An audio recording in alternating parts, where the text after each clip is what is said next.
Tambah contra a lei Código Estrada motorizada 50 Resinem, para a Comando Polícia Município Dili.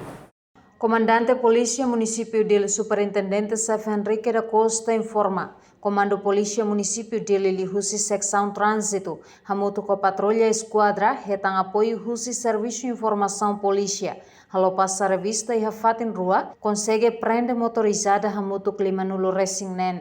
Parte Secção Trânsito, membro Sira, muito com Patrulha Esquadra Ninian e apoio municipal de Serviço de Informação da Polícia Ninian e Força Reserva e halo passa revista e Fatin Rua, nembema ka retan evidência motorizada muito hatu nurusin desculpa 5 nurusin nembema que Fatin primeiro ni hatu sintolo nomás Fatin segundo ni hatu sanurusin tolo e evidência irasnya lale mana mai Comando Município Dili e ohin kita observa katak naing ba motor sira nembema ita prenda ni ohin mai na Comando Município Dili perlu foti bilhete atau mana dari sele banco hodi na foto file sira motor.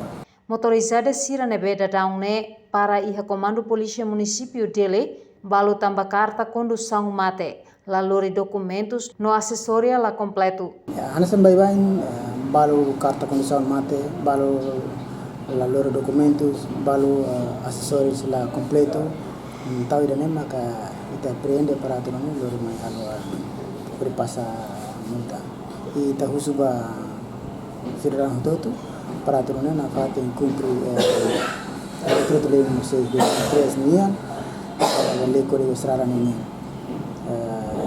Comando Município Dili sena fatin continua halo operação para tu nani hori controla movimento careta no motor a cidade de Dili. Além de Comando Polícia Município de Limos prepara uma plano operação onde garante segurança para estudantes irane beto exame.